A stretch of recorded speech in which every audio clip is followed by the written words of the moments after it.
আমার আল্লাহ আমাদেরকে এত সুন্দর করিয়া, এত মায়া করে, এত স্মার্ট করে, সুন্দর করে বানাইলো। আমি সব সময় মনে মনে চিন্তা করি, প্রভু গো তুমি এত সুন্দর করে আমাকে বানাইলা, আমিও সুন্দর করে প্রাণ থেকে তোমাকে ডাকবো। আপনারা আমার সাথে একমত কিনা? কথা বলেন, একমত কিনা? ও বন্ধু, আজকে মাহফিলকে সাক্ষী করে বলছি, আজকে জান্নাতের বাগানের চতুর্দিকে শুধু রহমতের ফেরেশতারা চিরস্থায়ী সিসি ক্যামেরা নিয়ে দাঁড়িয়ে আছে রে। কাল কিয়ামতের ময়দানে এই সিসি ক্যামেরার মাধ্যমে আপনার আমার সারা জীবনের কর্মগুলো প্রেজেন্ট হয়ে যাবে। ঠিক কিনা বলেন? কথা বলেন, বিশ্বাস আছে কিনা? কিরামান কাতিবিন কাঁদে বসিয়া সকল কর্ম লিখিতেছে হুকুমনিয়া, আল্লাহর হুকুমনিয়া। 40 কদম হাঁটিয়া আসবে রে সজন, মুনকার নাকির হাজির হইবে রে তখন। কি সওয়ালের কি জবাব হইতে যে পারে, সময় থাকিতে অমন জানিও তারে, অমন জানিও তারে। 40 কদম হাঁটিয়া আসবে রে সজন, বললেন 40 কদম হাঁটিয়া আসবে রে সজন, মুনকার নাকির হাজির হইবে রে তখন। ঘুমটা খুলিয়া সোয়াল হো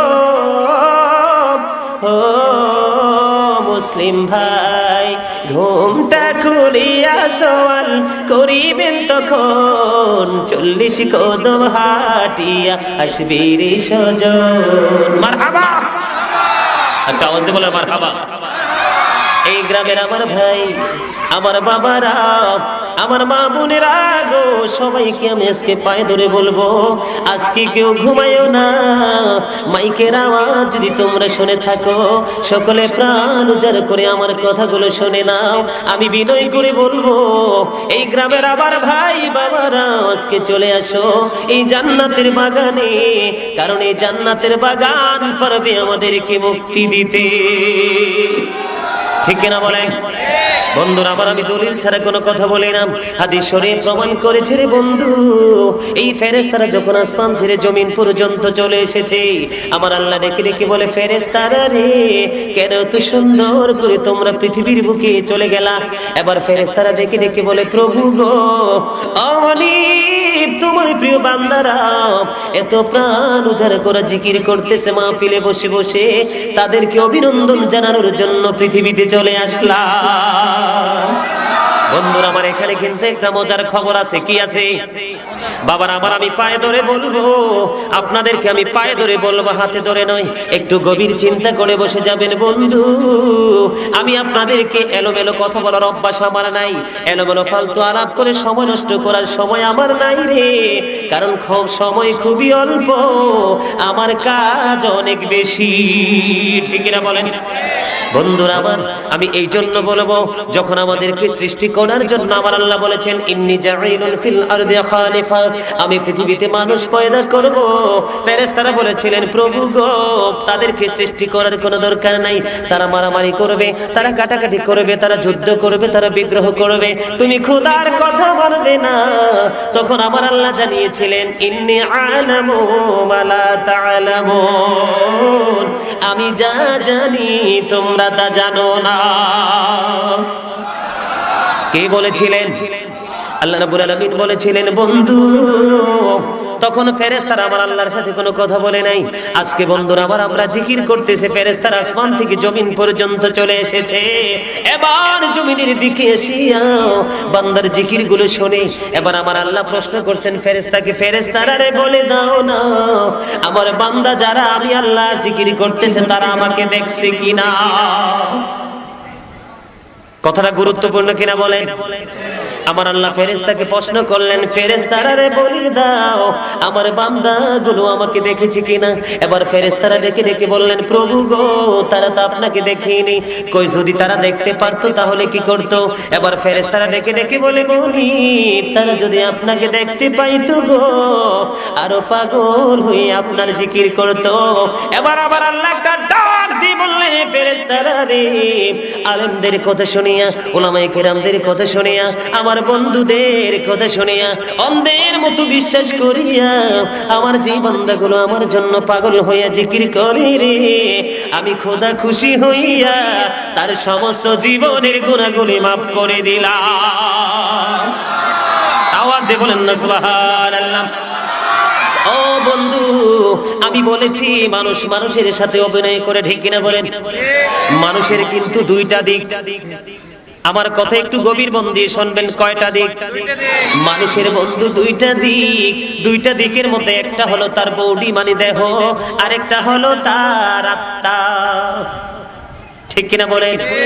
একটা হলো তার বডি, বডিটা হলো খাঁচা। বডিটা কি?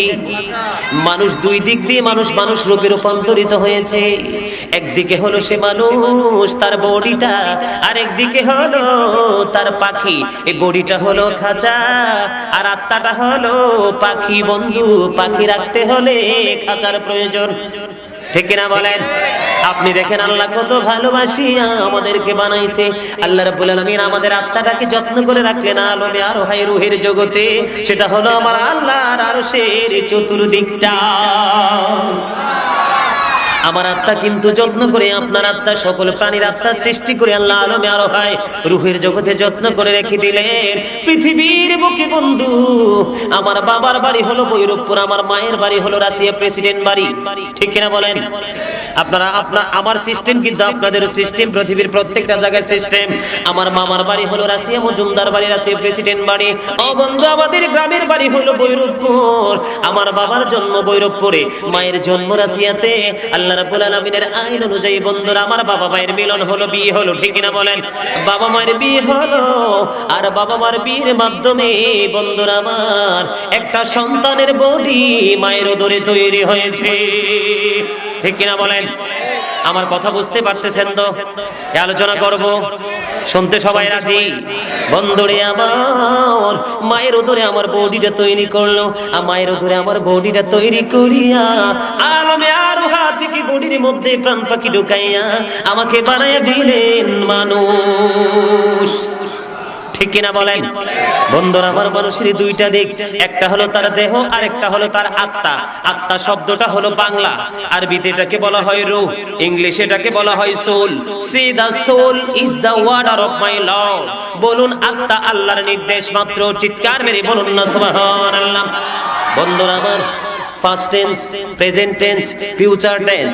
মানে ফার্স্ট টেন্স হলো আলমে আরোহা রুহের জন্য। ফার্স্ট টেন্স কোথায়? আলমে আরোহা। আর প্রেজেন্ট টেন্স হলো এই যে পৃথিবীতে আমরা বডির মধ্যে আছে। আর ফিউচার হলো বন্ধু কবর থেকে হাসর পর্যন্ত, ঠিক কিনা বলেন? আপনার আমার বডিতে পাখি আসার কারণে আপনি আমি হয়ে গেলাম সজীব, জিন্দা হয়ে গেলাম, ঠিক কিনা বলেন? আবার যখন বন্ধু মানুষ মারা যায়, মানুষ মারা যাওয়ার পরে বলে এটা অমুকের ডেড বডি, মারি মোড়া দেহ। আমরা এখনো পর্যন্ত শুনি নাই ডেড সোল, ঠিক কিনা বলেন? আপনারা শুনছেন? ডেড সোল মানে মোড়া আত্মা। আত্মার কোনো ক্ষয় নাই, আত্মার কোনো বিনাশ নাই, আত্মা সর্বত্র একই রকম। এটা শুধু স্থান পরিবর্তন করে ছাড়া আর কিছুই না, ঠিক কিনা বলেন? বন্ধুরা আমার এই আলোচনা করার কারণ হলো আল্লাহ রাব্বুল আলামিনের অর্ডার সব আপনার আমার রূহটাকে কেন্দ্র করিয়া আপনার বডির দিকে আল্লাহর তাকায় না, ঠিক কিনা বলেন? কথা বলেন। এখন যদি আপনি বসে থাকেন মাহফিলের ফ্যান্ডেলে, আপনার পাখি যদি ঘুরে বাইরে, আপনি এখানে কি হয় বুঝবেন না কিছু। বন্ধুরা আমার, এবার আমরা সর্বপ্রথম আমাদের জীবনটা নিয়ে আমরা কেমন ভাবে অভিনয় করছি। মানুষ মানুষের সাথে অভিনয় করছে। সে তার বিবেকের কাঠ করা দাঁড়াইলে আত্মা যদি তাকে প্রশ্ন করে, বডি রে তুই সারাটা জীবন আমার সাথে অভিনয় করে আসলি, এখন তো তোর অভিনয়ের শেষ পালা রে, এখন কি জবাব দিবি আল্লাহর দরবারে, ঠিক কিনা বলেন? কথা হক কিনা বলেন? বন্ধুরা আমার, আমরা যে অভিনয় করছি সর্বপ্রথম আমার জীবনের দিকে আমি ঢুকবো। বন্ধুরা আমার, অভিনয়টা আমরা কেমন করে করছি? আল্লাহ রাব্বুল আলামিন ঈমানের পরে আমাদেরকে আমলের অর্ডার দিয়েছেন, ঠিক কিনা বলেন? ঈমান কি বিশ্বাস করা, ঠিক কিনা বলেন? অদৃশ্যকে বিশ্বাস করা। আর ঈমানের পর আল্লাহ রাব্বুল আলামিন আমাদেরকে আমলের অর্ডার দিয়েছেন। আর আমলের মধ্যে সর্বশ্রেষ্ঠ আমল হলো আপনার নামাজ, ঠিক কিনা বলেন? আল্লাহ রাব্বুল আলামিন বলে দিয়েছেন, ইন্না সলাতা তানহা আনিল ফাহশাই ওয়াল মুনকার। নামাজ মানুষকে অশ্লীল কাজ থেকে বাঁচায় রাখে।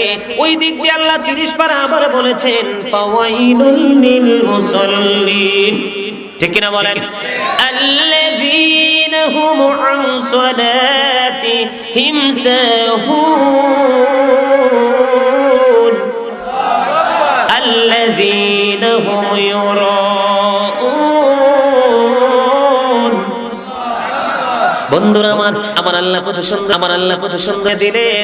ওই নামাজের জন্য আফসোস, ওই নামাজের জন্য দুর্ভোগ যে লোক দেখানোর জন্য ইবাদত করে, ঠিক কিনা বলেন? আমি আমার মূল জায়গায় এসেছি। বন্ধুরা আমার, আমি অভিনয় কেমন করে করছি? আল্লাহ বলেছে 5 ওয়াক্ত নামাজ পড়ো। 5 ওয়াক্ত নামাজ যদি তুমি পড়তে পারো তাহলে সব খারাপ কাজ তোমার অন্তর থেকে ডিলিট হয়ে যাবে, আর সব ভালো কাজ তোমার অন্তরের সাথে প্লাস হয়ে যাবে, পজিটিভ হয়ে যাবে, ঠিক কিনা বলেন? আপনি একটু মহব্বত করে আওয়াজ দিয়ে কথা বলবেন। আমার কিন্তু আলোচনা করতে অনেক ভালো লাগে। আপনারা যদি সারা রাত্র চান আমি সারা রাত্র আজকে আলোচনা করব। আল্লাহ আমাকে সেই হিম্মত শক্তি দিয়েছে। সুবহানাল্লাহ বলতেন না? আপনারা কি আমাকে পেয়ে খুশি হয়েছেন না? আমি কিন্তু আপনাদেরকে পেয়ে অত্যন্ত খুশি, কারণ আমার কাছে আপনারা সবাই নতুন মুখ। নতুন কিছু দেখতে কিন্তু অবশ্যই ভালো লাগে, সেটা ভালো হোক আর খারাপ হোক। ভালো লাগা ভালোবাসার সৃষ্টি হবে পরে, কিন্তু সর্বপ্রথমই কিন্তু দেখতে ভালো লাগে, ঠিক কিনা বলেন? আপনারা আমাকে পেয়ে খুশি হয়েছেন কিনা আমি জানি না, কিন্তু আমি অনেক খুশি হয়েছি। এজন্য এই জায়গাটা প্লেসটা সম্পূর্ণ আমার কাছে নতুন। সবাই বলেন না আলহামদুলিল্লাহ। বন্ধুরা আমার, বলতেছিলাম আমি কি বলতেছিলাম? 5 ওয়াক্ত নামাজ পড়ার কথা, ঠিক কিনা বলেন? নামাজ ছেড়ে দিলে আমরা সব বন্ধ কাজের দিকে ঢুকবো। আর নামাজ যদি পড়তে পারি রে, তাহলে সব ভালো কাজ আমার সাথে যুক্ত হয়ে যাবে। এদিক দিয়ে 5 ওয়াক্ত নামাজ পড়লে 50 ওয়াক্ত নামাজের সওয়াব পেয়ে যাব। ও বন্ধু, নামাজ ছেড়ে দিলাম রে জানিয়ে শুনিয়ে বুঝিয়া, ঠিক কিনা বলেন? আমরা কি জানি না যে নামাজ না পড়লে গুনাহ হবে? আউয়ালু মা ইউহাসাবু বিহিল আবদু ইয়াউমাল কিয়ামাতিস সালাহ। কিয়ামতের ময়দানে সর্বপ্রথম বান্দা নামাজের হিসাব দিতে হবে, ঠিক কিনা বলেন? এই নামাজ ছেড়ে দিলাম, হুজুরদের কাছ থেকে আমরা শুনতে পাইতেছি, আমরা নামাজ ছেড়ে দিলাম জানার পরে, বোঝার পরে, শোনার পরে। ও বন্ধু, এটাই তো আমি আমার আত্মার সাথে অভিনয় করলাম, আমি আমার সাথে অভিনয় করলাম। আমি তো আমার অভিনয়, এই অভিনয়ের কারণে আমার সব কিছু ধ্বংস হয়ে গেছে, ঠিক কিনা বলেন? বন্ধুরা আমার, নামাজ ছেড়ে দেওয়ার কারণে আমরা সুদের সাথে সম্পর্ক, ঠিক কিনা বলেন? আমরা জানি রে সুদ খাওয়া হারাম, এটা জানি কিনা বলেন? হুজুররা আলোচনা করতেছে সুদ খাইও না, সুদের আওতায় থাকিও না, কারণ একটা টাকা সুদের মাধ্যমে খাওয়া মায়ের সাথে 36 বার জিনা করার সমান। চিৎকার মেরে বলেন না নাউজুবিল্লাহ। এটা আমি জানি রে, এটা আমি জানার পরেও ছাড়তে পারি না, শুধুমাত্র পৃথিবীর লোভের কারণে, ঠিক কিনা বলেন? ও বন্ধু, আমি আজকে একটা কথা স্পষ্ট করে চ্যালেঞ্জ করে বলতে পারবো, আল্লাহ রাব্বুল আলামিন বলেছে আমি বান্দাকে বড় মায়া করে বানাইলাম, বান্দাকে বড় সুন্দর করে বানাইলাম, আমার ইচ্ছে মতো করে আমি গঠন করে দিলাম।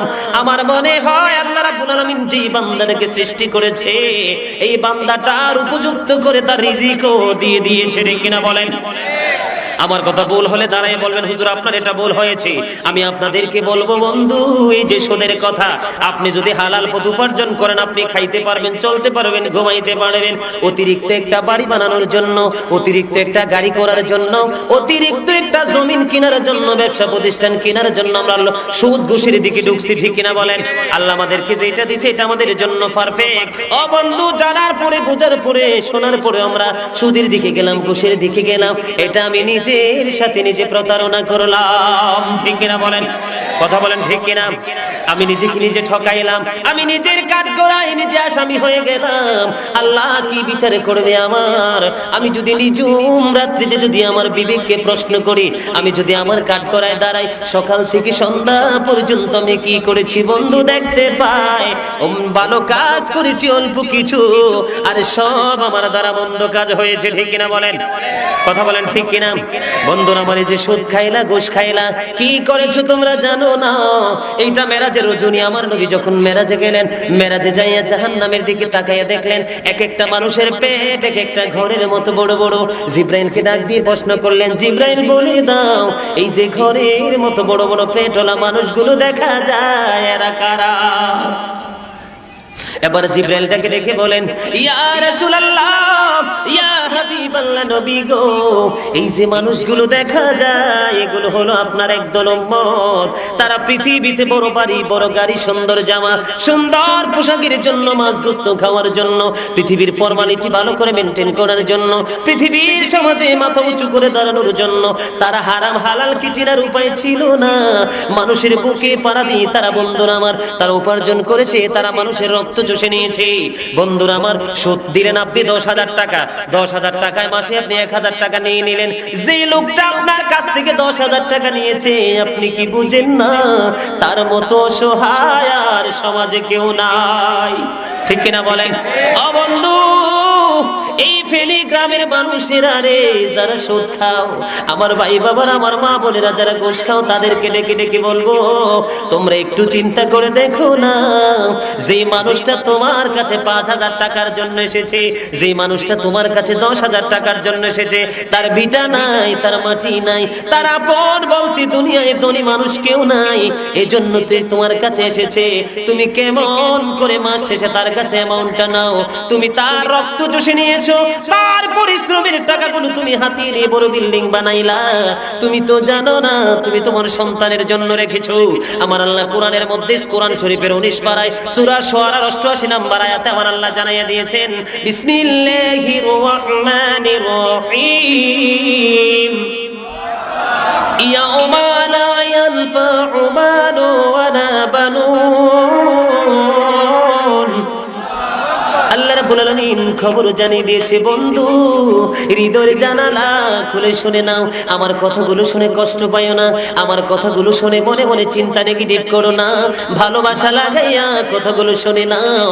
আজকে কথা শুনে যদি হেদায়েত হইতে পারো রে, আমার আল্লাহ খবর জানাই দিলেন, আমার নবী জানাইয়া দিলেন, কেউ যদি আমায় আল্লাহকে ভয় করিয়া, পরকালের কথা স্মরণ করিয়া, কেঁদে কেঁদে নামাজের মধ্যে বসিয়া মাছির মাথার সমপরিমাণ, মাছির মাথাটা ছোট্ট কিনা বলেন? মাছির মাথাটা খুবই ছোট। আমার নবী বলেছেন, মাছির মাথার সমপরিমাণ চোখের জল যদি পালাইতে পারো রে, আমার নবী খবর জানাইয়া দিলেন, তার জন্য জাহান্নামের আগুন আমার আল্লাহ হারাম করে দিবে।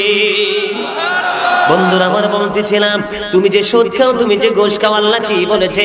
যেই দিন তোমার ধন সম্পদ, টাকা পয়সা, বাড়ি গাড়ি কোনো কিছু কাজে লাগবে না, সব কিছু তোমারও কিছু হয়ে যাবে। তারপরে আয়াতে আমার আল্লাহ বলেছেন, আমার আল্লাহ বলেছেন, ইয়াউমা লা ইয়ানফাউ মালু ওয়ালা বানুন ইল্লা মান আতাল্লাহ বিকলবিন সালিম।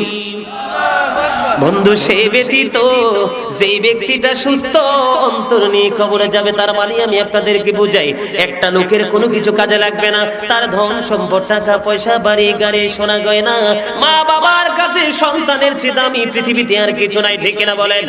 এই সন্তান পর্যন্ত আপনার কাজে লাগবে না। পরের আয়াতে আমার আল্লাহ বলেছেন, তবে যে সুস্থ অন্তর নিয়ে যাবে, মানে আপনি হালাল পথে রোজগার করবেন, হালাল টাকা দিয়ে একটা বেড়ার ঘর বানাইবেন, হালাল টাকা দিয়ে আপনার সন্তানটাকে লেখাপড়ায়া করাইয়া যাবেন। বন্ধুরে, আপনার বাড়িটাও কাজে লাগবে, আপনার গাড়িটাও কাজে লাগবে, আপনার জমিন কাজে লাগবে। আপনি হালাল টাকার সন্তান কিন্তু হালাল কাজ করবে। ঠিক কিনা বলেন? বন্ধুরে আমার, হালাল সন্তান হালাল কাজ করবে, আপনার এই সন্তানের দ্বারা মানুষ সঠিক পথের দিশা পাবে, এটা আপনার জন্য সদকায়ে জারিয়া। ও বন্ধু, জানো না এই সন্তান পর্যন্ত কিয়ামতের দিন তোমার উপকারে আসবে। তুমি যদি একটা সন্তানকে হালাল পথে ছেড়ে দিয়ে নামাজি বানাইতে পারো, কোরআন তেলাওয়াতকারী বানাইতে পারো, আল্লাহওয়ালা বানাইতে পারো রে, আমার নবী জানিয়ে দিয়েছেন ওই পিতামাতার মাথার মধ্যে কাল কিয়ামতের ময়দানে এত সুন্দর একটা নূরের টুপি পরানো হবে, যেই সূর্যের নূরের টুপির আলোটা সূর্যের আলোর চাইতে আরো সুন্দর গ্লেজি হবে। বন্ধুরা আমার, বলতেছি ইয়া গাউসুল আজম, বন্ধুরা আমার, আমি বলতেছিলাম ধনী মানুষগুলোকে, তোমরা যারা ধনী আছো, আমি ধনী আমার ভাই বাবাদেরকে জানাইয়া দে, যারা ধনী আছো ধনীদের জন্য নিয়ামতের খবর, যারা টাকার দিক দিয়ে ধনী, ক্ষমতার দিক দিয়ে ধনী, তোমার পক্ষে সব অপরাধকে ধ্বংস করা সম্ভব, ঠিক কিনা বলেন? যার ক্ষমতা আছে, হাতের জোর আছে, যার টাকার জোর আছে, সব ক্ষমতা দিয়ে সব অপরাধকে দূর করা সম্ভব। তুমি যদি একটা ন্যায় বিচার করতে পারো, একটা ন্যায় আইন প্রতিষ্ঠা করতে পারো, কিতাব প্রমাণ করেছে তুমি যেন ৮০ বছর ইবাদতের চাইতে উত্তম আমল করে দিয়েছ। বন্ধুরা আমার, ধনী মানুষগুলোর জন্য দেখেন পুরস্কারের কি খবর, আমার নবী জানিয়ে দিলেন। ওই যে আরশের কথা বললাম, সর্বপ্রথম কাতারে ওই দলটা থাকবে রে বন্ধু, যারা ধনী হওয়ার পরে তাদের ধন আল্লাহর আইন অনুযায়ী তারা ব্যয় করেছে, তাদের পাওয়ার আল্লাহর আইন অনুযায়ী ব্যবহার করেছে, তাদেরকে আমার আল্লাহর আরশের ছায়ার নিচে জায়গা করে দিবে। বন্ধুরা আমার, কোথায় ছিলাম আমি? প্রথমে মেরাজ, ওই যে বড় বড় পেটলা, মনে আসেনি? তারপর আইছি ধনী লোকের কাছে। আমি ধনী আমার ভাই বাবাদেরকে, মা বোনদেরকে ডেকে ডেকে বলবো, তোমরা কি বুঝো না ওই মানুষটা বড় অসহায়, ওই মানুষটার মতো দুঃখী আর কেউ নাই। তুমি একটু ভালোবাসিয়া ১০,০০০ টাকা যদি তুমি তাকে দিয়ে দাও, তোমার তো কমতি হবে না, ঠিক কিনা বলেন? কমতি হবে নি। তুমি এটা না করিয়া তুমি সুদ খাইতেছো। বন্ধু, বড় আফসোস লাগে রে, এত কষ্ট করে আলোচনা করে, জুমার মসজিদে আলোচনা করে, বিভিন্ন চ্যানেলের মাধ্যমে মানুষের কাছে বক্তব্য পৌঁছে দেওয়ার চেষ্টা করি, পৃথিবীর মুখে পড়িয়া মানুষগুলো এত অন্ধ হয়েছে। বন্ধুরে আমার, আল্লাহকে ভালো পর্যন্ত বাসতে পারে না, ঠিক কিনা বলেন? বন্ধুরা আমার, ওই ধনী লোক, আমার মা বাবা ভাই বোনেরা যারা আছে, তাদের জন্য খবর। জিব্রাইল ডেকে ডেকে বলে, ইয়া রাসূলুল্লাহ, ইয়া হাবিবাল্লাহ, নবী গো, ওই যে বড় বড় পেটলা মানুষগুলো, তারা হলো পৃথিবীর সুদখোর ঘুষখোর। আমার নবী চাইয়া দেখলেন, আমার নবী ডেকে ডেকে বলে, জিব্রাইল রে, ওই যে দেখা যায় বড় বড় পেটলা মানুষগুলো, ওদের পেটের মধ্যে আমি নবী দেখতে পাইলাম সাপ আর বিচ্ছু দেখা যায়। কি দেখা যায়? সাপ আর বিচ্ছু দেখা যায়। সাপের চরিত্র কি? সবল মারা, ঠিক কিনা বলেন? ও বন্ধু, সাপের বিষ দাঁত আসেনি? এই পৃথিবীকে সাপের বিষ দাঁতের সবল খাইয়া মানুষ মারা যায়। কিয়ামতের দিন হাসরের ময়দানে মানুষগুলো মরতে পারবে না, ঠিক কিনা বলেন? আল্লাহ জানিয়েছেন কোরআনে, লা ইয়ামুতু, সেদিন মরতে পারবা না, ফিহা ওয়ালা ইয়াহইয়া, সেদিন বাঁচতেও পারবা না। মানুষ যদি চায় আমি পালিয়ে যাব গো, আমার আল্লাহ সূরা ফিতরের মধ্যে জানিয়ে দিলেন, ওমা হুম আনহা বিগাইবিন, সেদিন তোমরা সেখান থেকে পালাইতেও পারবা না। ও বন্ধু, বড় আফসোস লাগে রে, যারা সুদ খাও, যারা ঘুষ খাও, তারা আমার আলোচনা শুনে নাও। আমি আজকে এই ফেনীর মানুষের জন্য আলোচনা করি না, আজকে দাগনভূঞা গ্রামের মানুষের জন্য আলোচনা করি না। এই চ্যানেলের মাধ্যমে গোটা পৃথিবীর মানুষগুলো আমার আলোচনা শুনবে। আমার আলোচনা হলো গোটা পৃথিবীর মানুষের জন্য, ঠিক কিনা বলেন? বন্ধুরা আমার, জাহান্নামী যারা যাবে, সুদ ঘুষ খাবে, অন্যায় অপরাধের থেকে যাবে, তাদের জন্য খাবারের ব্যবস্থা রাখছে আমার আল্লাহ। একটা খাবার, জাক্কুম, নাম শুনছেন নি? ও বন্ধু, দাঁতের কাছে নিতে দেরি রে, দাঁতগুলো ঝইরা পড়তে দেরি হবে না, পেটের মধ্যে ঢুকতে দেরি, পেটের ভিতর থেকে সব কিছু পচে গলে বের হয়ে যাবে। জোরে সোরে বলেন না নাউজুবিল্লাহ। আরেকটা খাবার জাহান্নামীদেরকে খাওয়ানো হবে, এটা তিনাতিল খাবার।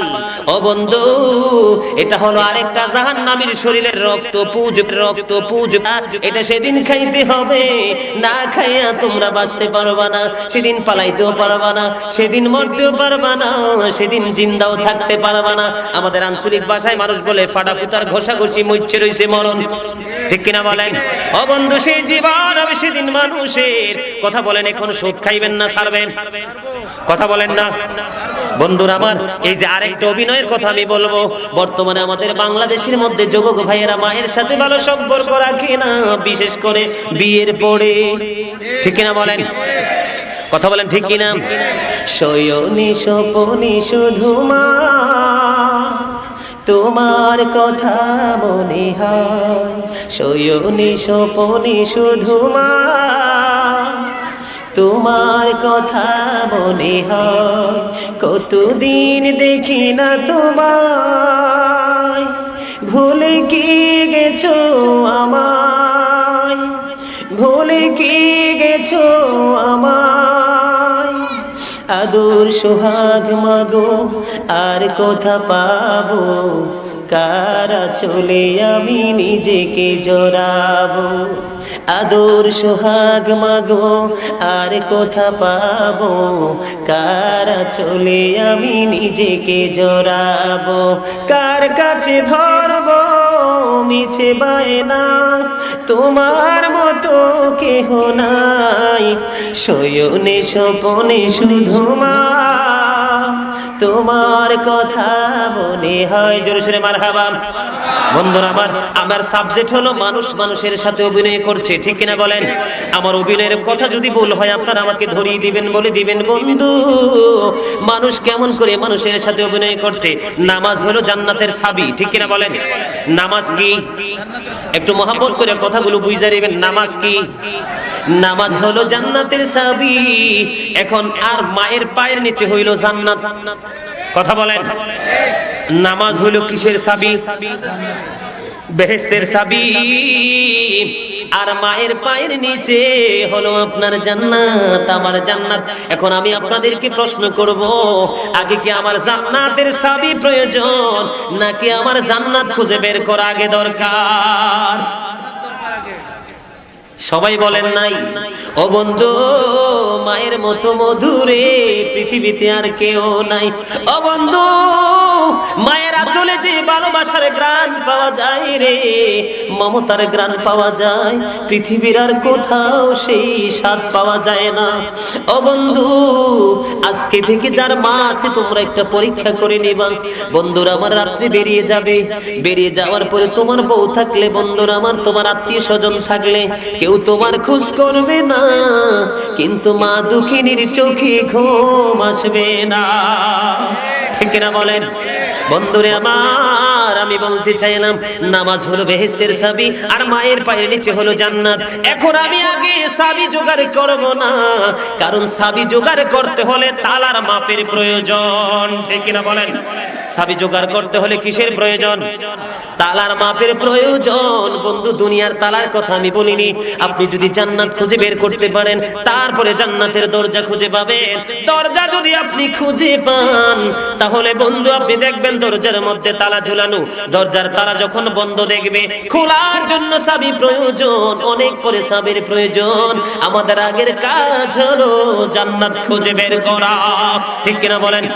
আমরা এটা জানি মায়ের পায়ের নিচে জান্নাত, তারপরেও কেন মাকে ভালোবাসি না? পৃথিবী আমাদেরকে পাগল করে দিয়েছে। কিন্তু এই পৃথিবী বন্ধু হুব্বুদ দুনিয়ার আসু করলে খতিয়াত, দুনিয়ার মোহাব্বত সব গুনার মূল। নাউজুবিল্লাহ বলেন, উচ্চ আওয়াজে বলেন। দুনিয়ার হাদিস শরীফের মধ্যে সে দুনিয়ার মোহাব্বত কি? দুনিয়ার মোহাব্বত সব গুনার মূল। যেই ব্যক্তি দুনিয়ার সাথে প্রেম করতে পেরেছে মনে প্রাণে, সেই ব্যক্তির সম্পর্ক জাহান্নামের সাথে হয়ে গেছে। চিৎকার মেরে বলেন না নাউজুবিল্লাহ, নাউজুবিল্লাহ। এখন আমার আল্লাহর অর্ডার, তুমি যদি নামাজে দাঁড়িয়ে যাও, নামাজে দাঁড়িয়ে যাওয়ার পরে যদি নামাজরত অবস্থায় তোমার মা ডাকে রে, তোমার নামাজ ছেড়ে দিয়ে মায়ের কাছে চলে যাও। অবিল ওয়ালিদাইনি ইহসানা, মা বাবাকে ভালো বাসতেই থাকো। একদম কোরআনে আল্লাহ রাব্বুল আলামিন বলছেন, লা তা'বুদু ইল্লাল্লাহ ওয়াবিল ওয়ালিদাইনি ইহসানা। আল্লাহ ছাড়া আর কারো ইবাদত করা যাবে না। মা বাবাকে ভালো বাসতেই থাকো, মহাব্বত করতে থাকো, ঠিক কিনা বলেন? এখন বন্ধু জানার পরেও মা বাবাকে ভালোবাসতে পারি না পৃথিবীর একটু লোভের কারণে। বিয়ে করার পরে শাশুড়িকে বড় বড় করে মা আর শ্বশুরকে বড় বড় করে বাবা, কিন্তু নিজের বাবাকে বাবা ডাকতে কষ্ট হয়। তোমরা জানো না, আমার নবী জানাইয়া দিয়েছে, মায়ের দিকে কোনো সন্তান যদি দৈনিক 100 বার তাকায়, তার আমলনামায় 100 হজের সওয়াব দেওয়া হবে। তুমি হজ করতে যাইবা কি জন্য? হজ করার যদি তৌফিক না থাকে, তুমি আর্থিক দিক দিয়ে গরিব, মায়ের জন্য একটা আপেল কিনে নাও, একটা পেয়ারা কিনে নাও, একটু মিষ্টি কিনে নাও। মা গো, বড় ভালোবাসিয়া তোমার জন্য আনলাম, এই মায়ের হাতে দাও আর মায়ের দিকে মায়া করে তাকায়া থাকো। আমার নবীকে সাহাবীরা প্রশ্ন করেছেন, নবী গো, দৈনিক যদি 100 বার তাকায়, আমার নবী বলছে দৈনিক 100 বার তাকাইলে 100টা হজের সওয়াব। মায়ের দিকে তাকায়া থাকো, তুমি হজ করতে পারবা না। ভালোবাসার নজর দিয়ে মায়ের দিকে তাকায়া থাকো, তাহলে তোমার আমলনামায় হজের সওয়াব চলে আসবে। ও বন্ধু, আমার নবী জানাইয়া দিল গো, যার বাবার সাথে সম্পর্ক নাই, মানে যেই সন্তানের উপর বাবাও বাধ্য, বাবাও সন্তুষ্ট, সেই সন্তানের উপর আমার আল্লাহ পর্যন্ত সন্তুষ্ট। তাইলে এখন আমি যে প্রশ্ন করেছি আপনারা উত্তর দেন, এই নামাজ দিয়ে কোনো লাভ হবে? কারণ আমি আপনাদেরকে এই কারণে শুরুতে আগে একটা আয়াত তেলাওয়াত করেছি, সূরা আনকাবুত না হুজুর? সূরা আনকাবুত মনে কোরআন শরীফের 21 পারায়, ইন্নাস সালাতা তানহা আনিল ফাহশাই ওয়াল মুনকার। নামাজ যদি তুমি পরিপূর্ণভাবে পড়তে পারতে, তাহলে মা বাবা কখনো তোমার শত্রু হইতো না, ঠিক কিনা বলেন? সুদ ঘুষের টাকা কখনো তোমার আপন হইতো না। যেই ব্যক্তি রক্তে পরিশ্রম করে 9 টাকা কামাই করলো, এর মধ্যে 1 টাকা ঘুষের লাগাইয়া দিল। হাদিস শরীফের মধ্যে এসেছে, আমার নবী জানিয়ে দিয়েছে, 10 টাকা দিয়ে আমি একটা জামা কিনলাম, কয় টাকা? সবাই বলেন। 10 টাকা দিয়ে আমি একটি জামা কিনলাম, 9 টাকা আমার হালাল রিকশা চালানোর টাকা। ও বন্ধু, মাটি কোবানোর টাকা, রাজ্য গাড়ি কাজের টাকা, কনস্ট্রাকশনের কাজের টাকা। রে বন্ধু, মাথার গাম পায়ে পালাইয়া 9 টাকা কামাই করলাম, 1 টাকা বন্ধু সুদের ঢুকাইয়া দিলাম, সুদের 1 টাকা লাগাইয়া একটা পাঞ্জাবি কিনলাম। আমার নবী জানিয়ে দিলেন, তুমি যতদিন পর্যন্ত সেজদা দিবা, রুকু দিবা, কপালের চামড়া পর্যন্ত তুমি ক্ষয় করে ফেলবা, একটা দিনের দোয়া আমার আল্লাহ কবুল করবে না। চিৎকার মেরে বলেন না নাউজুবিল্লাহ। এখন আমাদের দেশে কিন্তু মডেলিং হাজী সাহেব আছে, ঠিক কিনা কন? বন্ধুরা আমার, আমি দেখেছি সারা জীবন সুদের টাকা ঘুষের টাকা দিয়ে সে টাকা কামাই করছে, এখন তে হজ করতে গেছে বন্ধু, যখন সে আরাফার ময়দানে যায় লাব্বাইকা বলে, আমার আল্লাহ কয়, তোরে হাজির আমি আল্লাহ কবুল করব না, কারণ তুই এসেছিস পৃথিবীর বাংলার জমিনে যাইয়া, ইরাকের জমিনে যাইয়া, রাশিয়ার জমিনে যাইয়া, ইংল্যান্ডের জমিনে যাইয়া, হিন্দুস্তানের জমিনে যাইয়া, তুমি হাজি নাম লাগানোর জন্য তুমি হজ করতে এসেছো। আমি আল্লাহকে খুশি করতে আসো নাই। আমি আল্লাহকে যদি খুশি করার জন্য আসতা, তাইলে তোমার রক্তে গড়া টাকা দিয়ে হজ করতে আসতা, আমি খোদা সেটা সাদরে গ্রহণ করে নিতাম। বন্ধুরা আমার, আমি একটা হাদিস পেয়েছি খুতবার মধ্যে, বন্ধুরা আবার রাবির কথাটা আমার মনে নাই এই মুহূর্তে। আমার আল্লাহ যখন আরাফার ময়দানে গিয়ে হাজী সাহেব লাব্বাইক বলবে, লা শারীকা লাকা লাব্বাইক বলবে, ও বন্ধু এমনি করে করে যখন বলতে থাকবে, আমার আল্লাহ জিব্রাইলকে একটা ডাক দিবে, জিব্রাইল এই সুদ করে ঘুষ করে হজটা একটা প্যাকেট করো। নাউজুবিল্লাহ কইতেন না? কি করো? কয় এই যে সুদখোর ঘুষখোর পরের হক নষ্টকারীর সুদখোরের টাকাগুলো হজটা তুমি একটা প্যাকেট করো। সে যখন আরাফার ময়দান ত্যাগ করবে, তার মুখের উপর তুমি ফুটলানা নিক্ষেপ করে দিবা, যা তোর হজ আমার আল্লাহ কবুল করে নেয়, আল্লাহর খাতায় নাই। তোর হজ দিয়ে তুই হিন্দুস্তানের জমিনে চলে যা, তুই লামার আগে তুই হাজী সাহেব লাগাবি, এটা আল্লাহ ভালো করে জানে। ও বন্ধু, জানার পরেও সুদের টাকা দিয়ে হজ করলাম, জানার পরেও সুদের টাকা দিয়ে জামা বানাইয়া নামাজ পড়লাম, এটা আমি নিজের সাথে নিজে প্রতারণা করলাম, ঠিক কিনা বলেন? কথা বলেন। বন্ধুরা আমার, এখানে আমার আরেকটা মজার জিনিস, আমি আমার প্রভুর দরবারে লক্ষ কোটি শুকরিয়া, আমার ইতিপূর্বে আয়াতটা মনে ছিল না, আমার আল্লাহ এখন মনে করিয়ে দিয়েছে। বন্ধুরা আমার, সম্ভবত সূরা ইউনূসের 44 নম্বর আয়াতে আমার আল্লাহ খবর জানাইয়া দিলেন, ইন্নাল্লাহা লা ইয়াযলিমুন নাস শাইআন ওয়ালাকিন্নান নাস আনফুসাহুম ইয়াযলিমুন। হুজুর ঠিক আছে না? আমার আল্লাহ জানাইয়া দিলেন কালামুল্লাহ শরীফের মধ্যে, আমি বান্দার উপর জুলুম করি না। কি করি না? আমি বান্দার উপর জুলুম করি না, বান্দা নিজে নিজের উপর জুলুম করে।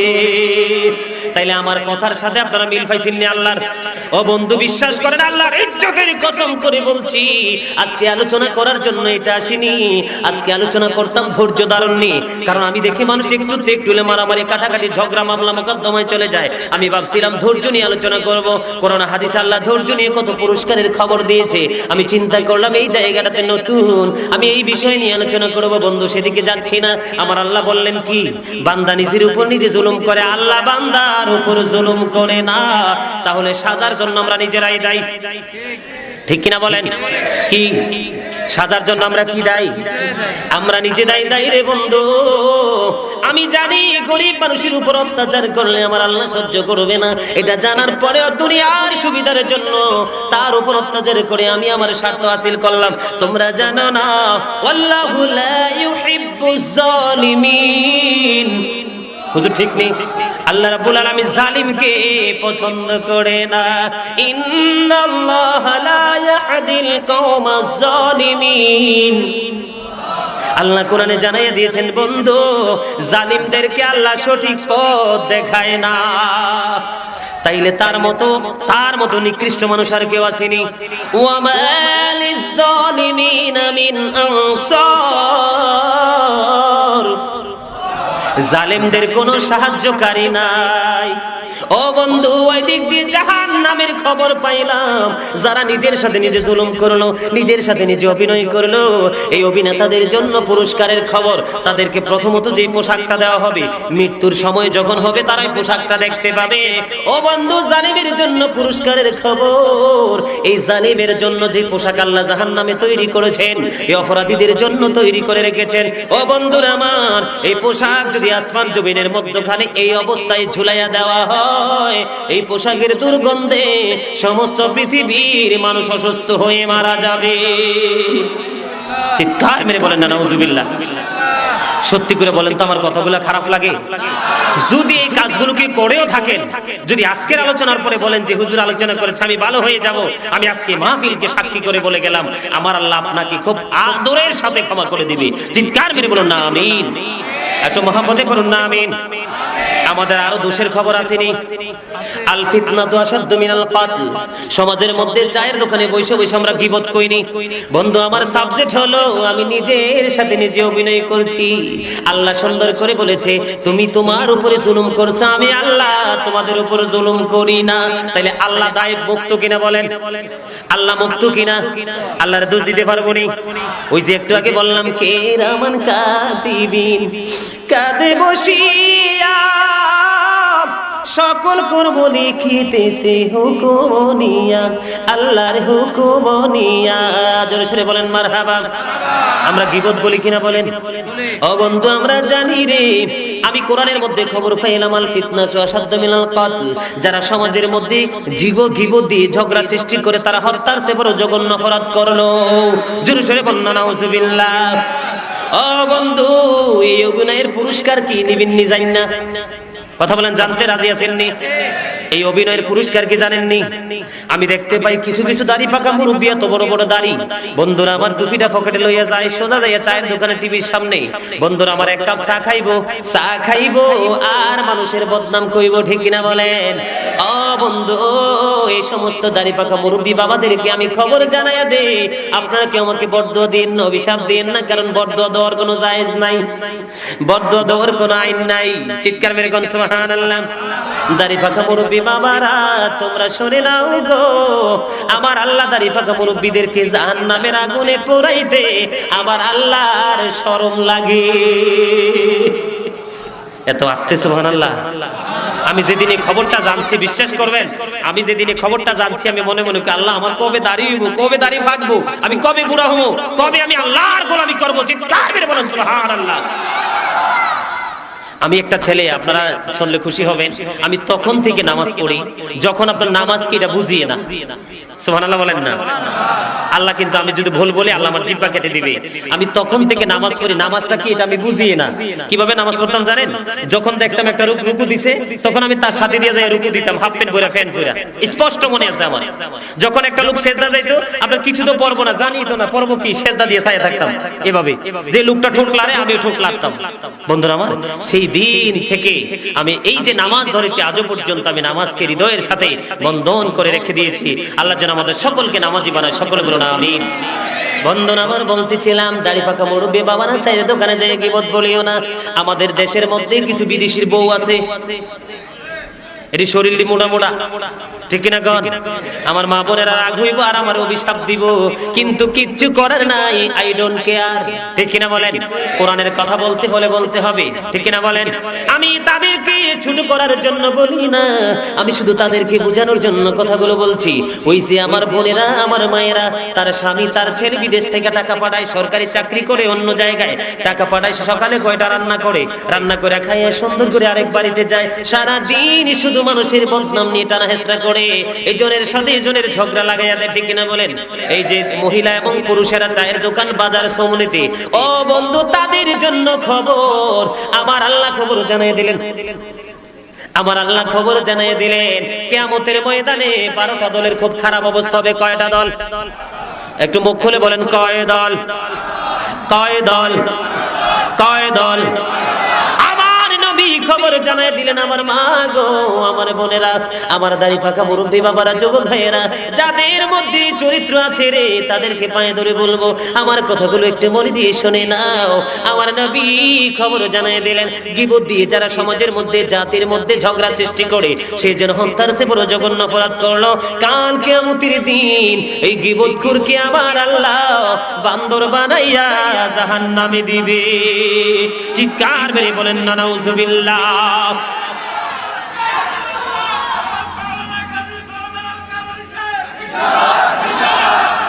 চিৎকার মেরে বলেন আলহামদুলিল্লাহ। কি বানাইয়া? ও বন্ধু, বানর আমরা দেখলে ঢিলি মারি, ঠিক কিনা বলেন? ও বন্ধু, বানরের চরিত্র গাছ বাবা, ওই সমস্ত মানুষগুলার চরিত্র বানরের মতো, এক জায়গায় বসে থাকতে তারা পছন্দ করে না, তো করে না, ও জিহ্বা লাফালাফি করে।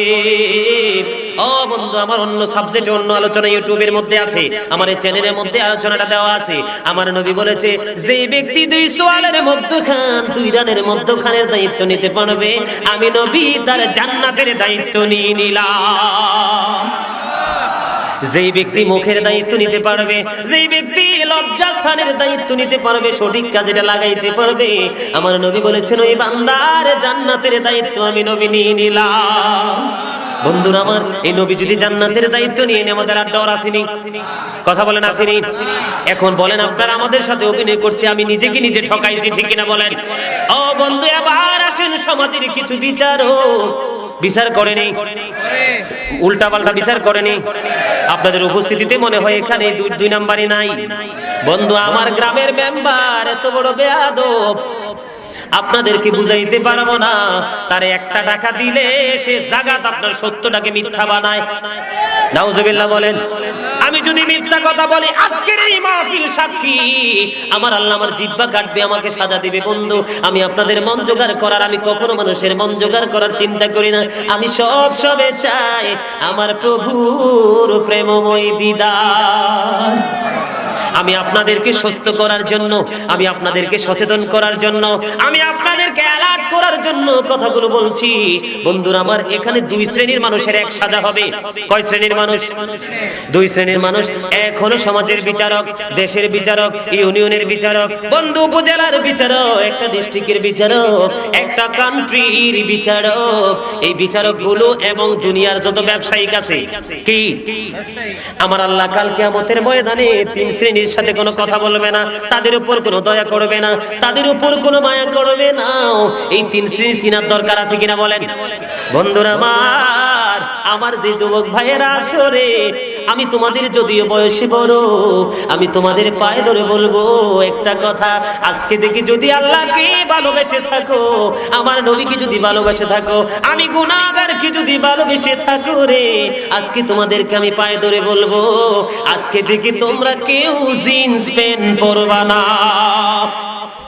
এখান থেকে একটা যুবক আসেননি, বলে হুজুর আমি পরবো না, কথা দিলাম, আসেননি। মারহাবা বলেন, তাওয়াজ দিয়ে বলেন মারহাবা। বন্ধুরা আমার, এই কথাটা মানতে পারলেন না, আমার সাথে একমত হইতে পারলেন না, এবার তাইলে শুনে নেন। এখন আপনারা যে জিন্স প্যান্ট এটা নাভির নিচে, কথা বলেন, এটা উপর দিয়ে কোথায়? আপনারা, আমি আপনাদেরকে হাত তোলার কথা বলবো না, প্রতিশ্রুতির কথা বলবো না, আপনারা শুধু একটু শুনে নিবেন মন থেকে শোনার পরে আপনারা সিদ্ধান্ত নেবেন আজকের পর থেকে জিন্স প্যান্ট পরবেন না, সেটাকে ছেড়ে দিবেন। বন্ধুরা আমার, এদিক দিয়ে নাভির নিচে আর ওই দিক দিয়ে টাকনুর নিচে, টাকনুর নাকি পায়জামা লুঙ্গি প্যান্ট পরা হারাম, ঠিক কিনা বলেন? ও বন্ধু, তুমি যতই ইবাদত করো রে, তোমার এই জায়গা জাহান্নামে জান্নাতে নিতে পারবা না। শরীরের একটা জায়গায় যদি ব্যথা হয়, সমস্ত শরীর যেন যন্ত্রণায় ভরপুর হয়ে যায়, ঠিক কিনা বলেন? আপনার একটা অঙ্গ যদি জাহান্নামে যায়, তাহলে আপনি জান্নাতে হইতে পারবেন না। বন্ধুরা আমার, আমি বলতে চাই, যুবক ভাইরা তোমরা শুনে নাও, আমার নবী খবর জানাই দিয়েছেন, যে পুরুষেরা অহংকার করিয়া শুটিং করার খেয়ালে লুঙ্গি প্যান্ট পায়জামা টাকনুর নিচে পড়াবে, ওই ব্যক্তিকে আমার আল্লাহ ক্ষমা করবে না। চিৎকার মেরে বলেন না নাউজুবিল্লাহ। আরেকটা লোক হলো কি জানেননি বন্ধুরা আমার? আরেকটা লোক হলো, বন্ধুরা আমার, মানুষের বিপদের সময় উপকার করে, আসেনি? বিপদের সময় মানুষের উপকার করে, মানুষের উপকার করার পরে মানুষকে খোটা দে, উপকার করার পরে যেই ব্যক্তি পরক্ষণে মানুষকে খোটা দে, ওই যাকে খোটা দিল সে কিন্তু বড় লজ্জা পায়, ঠিক কিনা? আমার নবী জানায়া দিল রে, উপকার করেছো ভালো কথা, উপকারটাকে নষ্ট করেছো পরে খোটা দেয়া, এই খোটা দানকারীকে আমার আল্লাহ ক্ষমা করবে না। ওই যে আমি বিচারকের কথার ব্যবসায়িকের কথা বললাম, এর মধ্যে 3 নাম্বার হলো বিচারক এবং ব্যবসায়িক। আল্লাহ সূরা রহমানের মধ্যে বলেছেন, ওয়াকিমুল ওয়াজনা বিল কিসতি ওয়া লা তুখসিরুল মিজান। আল্লাহ কোরআনে এই আয়াতটা শুনছেন না আপনারা? আল্লাহ বলেছেন, ন্যায্য ওজন কায়েম করো, ওজনে কখনো কম দিও না। টাকার কথা, আল্লাহর কথা। বন্ধুরা আমার, যেই বিচারকেরা বান্দা টাকার জন্য, দুনিয়ার লোভের জন্য, বন্ধুকে জিতানোর জন্য, আপনজনকে জিতানোর জন্য উল্টা পাল্টা বিচার করে, আর যে ব্যবসায়িক ধরেন আপেল ব্যবসায়িক, 1 কেজিতে 5-6টা আপেল ধরলো, আপনি 5টা দিলেন, বাইচ্ছা সে একটা দিল পচা, একটা না দেখায়া পচা দেওয়ার কারণে বাকি 5টা আপেলের দাম পর্যন্ত তার জন্য হারাম হয়ে গেল। জোরে জোরে বলেন না নাউজুবিল্লাহ। বন্ধুরা আমার, জামা কিনতে গেছেন, আমাদের দেশে বর্তমানে 2টা দল বড় কসাই। কয়টা দল? কথা কয় না। এর মধ্যে একটা দল হলো ব্যবসায়ী, কাপড়ের দাম 500, দাম চাইবো 5000, আপনি বাধ্য হইয়া কইবেন 1500, ঠিক কিনা বলেন? রমজান মাসে ব্যবসায়ীরা এমন টাকা কামাই করে, বাকি 1 মাস তারা 1 বছর বৈশা খাইতে পারে, ঠিক কিনা বলেন? ও বন্ধু, মূল কথা হলো, যারা ব্যবসার মাধ্যমে মানুষকে ঠকায়, বিচারের মাধ্যমে মানুষকে ন্যায্য পাওনা থেকে দূরে সরিয়ে দেয়, ওই 2টা দলকে কাল কিয়ামতের ময়দানে আমার আল্লাহ কানা বানাইয়া দাঁড় করাবে। কি? অন্ধ। কি? অন্ধজনার স্বর্গ মিলে পাইলে চোখের আলো, আমারে দিয়াছো স্বর্গবাসী আজে ভালো। মারহাবা বলেন না। অন্ধজনার স্বর্গ মিলে পাইলে চোখের আলো, আমারে দিয়াছো স্বর্গবাসী আজে ভালো, ঠিক কিনা বলেন? এই কথাটা আমি আমার জন্য বলে থাকি সব সময়। ও বন্ধু, পৃথিবীর মানুষ ডাক্তার, ইঞ্জিনিয়ার, এসপিডিসি হয়েছে, আর আমি হয়েছি মদিনাওয়ালার গোলাম। ও বন্ধু, কোরআনে আমার আল্লাহ জানাইয়ে দিয়েছে, পৃথিবীতে যত মানুষ রয়েছে তাদের মধ্যে আলেমরা আমি আল্লাহকে যত বেশি ভালোবাসে, যত বেশি আমি আল্লাহর স্মরণ করে, যত বেশি আমি আল্লাহর জিকির করে, আল্লাহকে মুহাব্বত করে, পৃথিবীর আর কোনো মানুষ এত বেশি মুহাব্বত করে না। এটা কার কথা? এখন আপনি মনে মনে চিন্তা করবেন, হুজুর আমি তো আলেম হইতে পারলাম না, আমার উপায় কি? আল্লাহ বলেছেন, ফাদখুলি ফি ইবাদি, আমার ওলিদের সাথে যুক্ত হও, আমার আলেমদের সাথে বন্ধুত্ব করো, তাদের সাথে প্রেম করো। তবে বন্ধু, ওই যে আলেম আছে যারা মিলাদকে কয় বেদাত, আসেনি? নফলকে কয় বেদাত, ঠিক না গান? বিভিন্ন বেদাত নিয়ে যারা ব্যস্ত, ওই সমস্ত আলেমের ধারে কাছেও যাওয়া যাবে না, কারণ তারা কিন্তু আমার রাসূলের দল না, ঠিক কিনা বলেন? ওই আলেমকে ভালোবাসা যাবে না। হক্কানি একটা আলেমের সাথে আল্লাহ বলেছেন কোরআনে, ফাদখুলি ফি ইবাদি, আমার ওলিদের সাথে যুক্ত হও, ওয়াদখুলি জান্নাতি, আমার জান্নাতে চলে আসো। তাইলে এখন কার সাথে ভালোবাসার বন্ধন করবেন? কথা কয় না। যেই কোন দাড়িওয়ালা, টুপিওয়ালা, ফাগড়িওয়ালা দেখলে তার সাথে প্রেম করা যাবে না, প্রেম করতে হবে হক্কানি আলেমের সাথে। ও বন্ধু, প্রেম করার মানে এইটা না রে, আলেমকে দাগ সামনে পাইলাম, চা খাওয়াইয়া দিলাম, তার জন্য ঈদের দিন একটা সুন্দর জামা কিনলাম, আমি এটা কখনোই আশা করি না। এই প্রেমটাকে আমি কখনোই পছন্দ করি না। I don't care, I not like you, এটাকে আমি কখনো পছন্দ করি না। ওই ব্যক্তিটাকে আমি কখনোই পছন্দ করি না। আলেমের সাথে প্রকৃত প্রেম হলো ওইটা, আমার আলেম যা করে আমি তা করব, ঠিক কিনা বলেন? আমার আলেম যেই পথে চলে আমি সেই পথে চলবো, আমার আলেম যেই দিকে হাঁটে আমি সেই দিকে হাঁটবো, এটাই হলো প্রকৃত প্রেম, ঠিক কিনা বলেন? ওই যে বলতেছিলাম, বিচারকদেরকে ব্যবসায়ীকে কানা করে দাঁড় করাবে, এটা কি সে নিজের সাথে নিজে অভিনয় করছেনি? বলেন, কথা বলেন, করছে কিনা? ও বন্ধু, এবার আরেকটা জায়গায় যাইতে হয়, আমাদের মা বোনদের দিকে তাকানো যায় না, নিজের চোখ যেন লজ্জিত হয়ে নিচের দিকে নেমে যায়, ঠিক কিনা বলেন? বন্ধুরা আমার, এই জগতে আমি একটু আলোচনা করব, আমি তাদেরকে ছোট করে নয়, ইসলামে নারীকে যত বেশি ইজ্জত দেওয়া হয়েছে আর কাউকে তো বেশি সম্মান দেওয়া হয় নাই, ঠিক কিনা বলেন? আমি আপনারা পুরুষ যারা রয়েছেন, বাবা যারা রয়েছেন, তাদেরকে বলবো মেয়েকে কন্ট্রোল করে পর্দায় রাখেন। বাইয়ের হাতে যেই বোনের দায়িত্ব, সেই বাইকে বলবো তুমি তোমার বোনকে পর্দায় নিয়ে আসো। যেই স্বামী তার স্ত্রীকে পর্দায় নিয়ে আসো, নাইলে নারীর অপরাধের গ্লানি বইতে হবে পুরুষকে, ঠিক কিনা বলেন? নারী পর্দা করা ফরজ, বেগানা পুরুষকে দেখা দেওয়া হারাম, এটা কি তারা জানে না? আমার মা বোনেরা জানে না? এটা জানার পরেও তারা পর্দার বাহিরে, তার মানে তারা নিজের সাথে নিজে অভিনয় করলো, ঠিক কিনা বলেন? নিজেকে নিজে ঠকাইলো, ঠিক কিনা বলেন? এই ঠকানো থেকে বেরিয়ে আসতে হবে কিনা? কথা বলেন। ও বন্ধু, আরেকটা সমস্যা আমাদের মধ্যে দেখা যায়, আমরা মানুষকে কথার দ্বারা কষ্ট দেই কিনা? হাদিস শরীফের মধ্যে এসেছে, সাহাবী প্রশ্ন করেছে, ইয়া রাসূলুল্লাহ, একজন মহিলা এত বেশি ইবাদত করে, এত বেশি বন্দেগী করে, কিন্তু তার জবান দ্বারা মানুষকে কষ্ট দেয়, আমার নবী বলে দিলেন সে জাহান্নামী।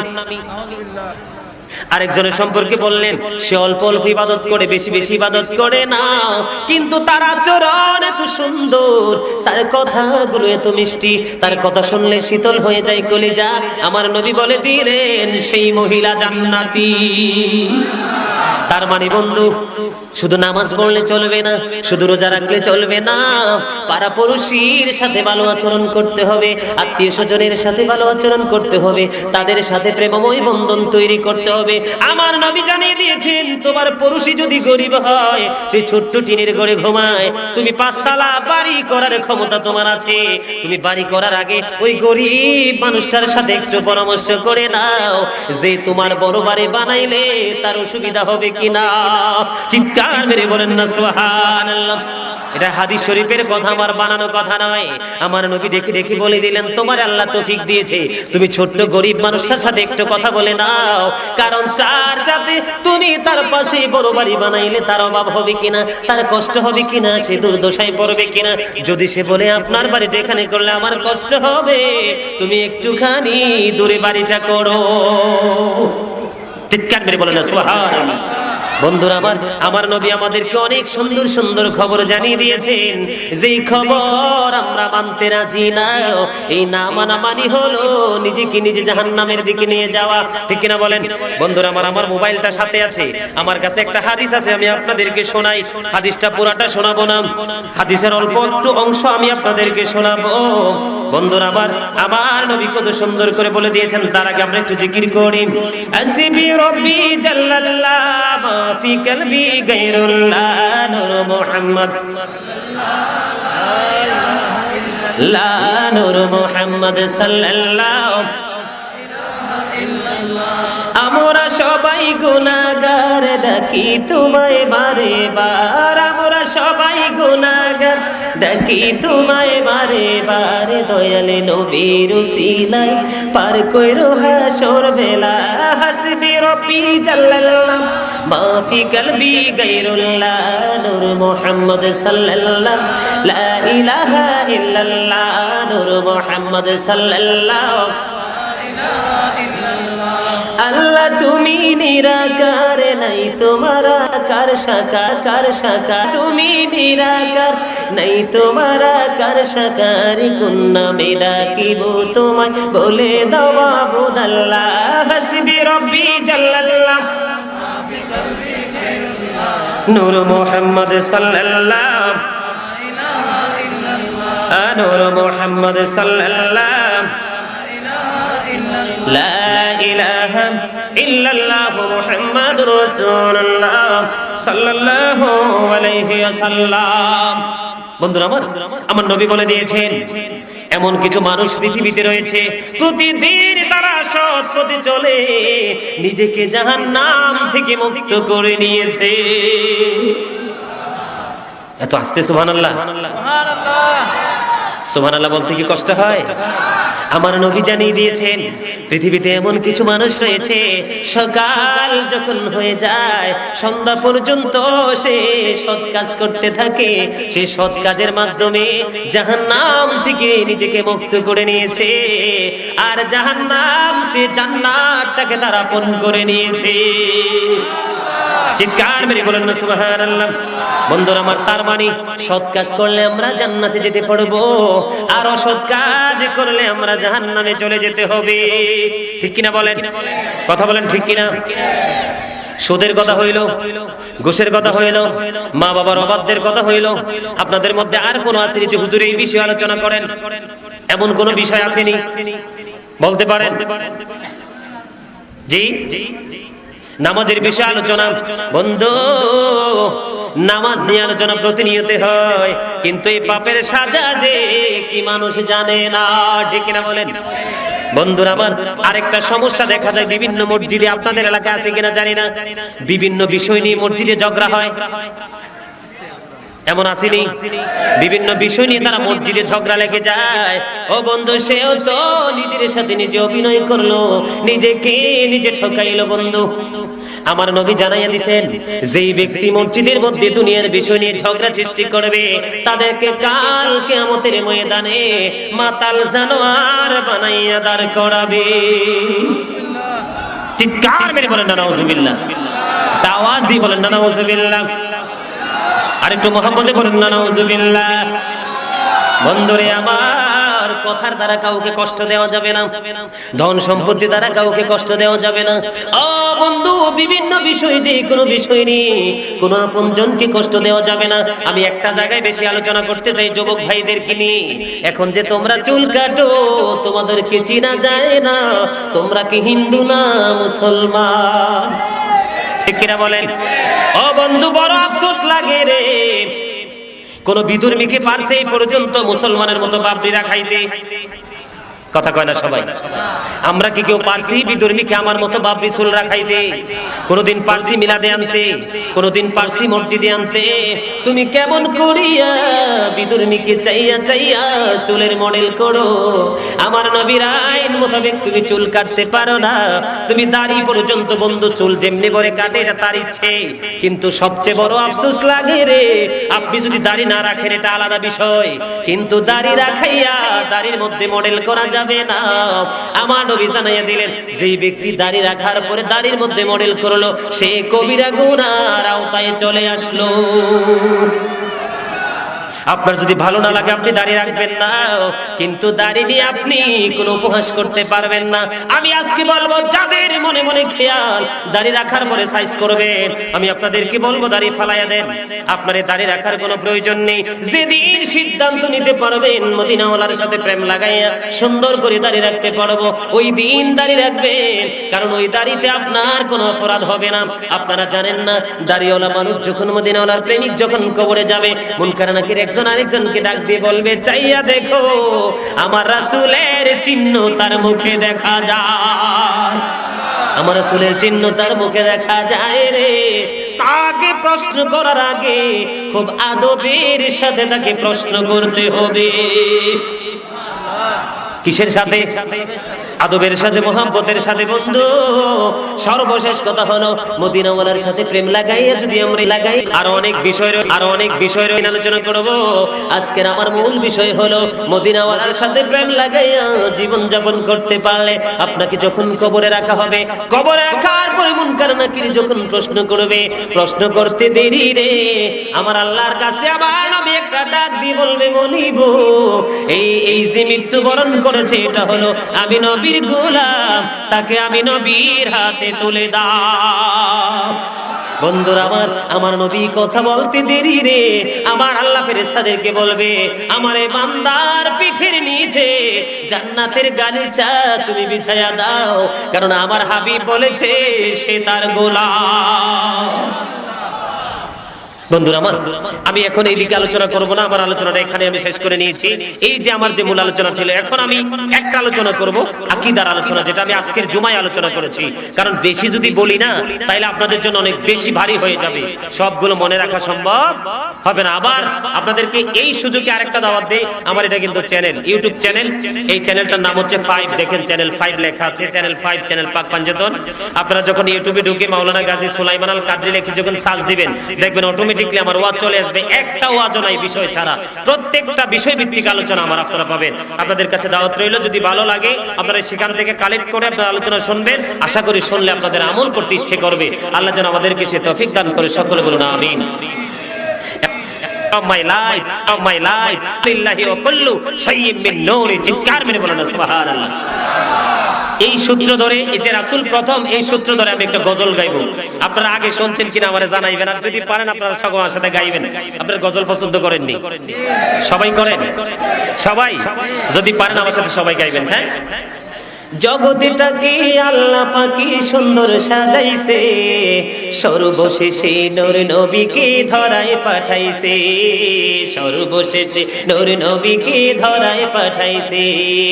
জগৎটাকে আল্লাহ পাকি সুন্দর সাজাইছে, জগৎটাকে আল্লাহ পাকি সুন্দর সাজাইছে, সর্বশেষে নূর নবীকে ধরায় পাঠাইছে, সর্বশেষে নূর নবীকে ধরায় পাঠাইছে। নবীকে আল্লাহ আপনি নূরে সৃষ্টি করে সবার আগে, নবীকে আল্লাহ আপনি নূরে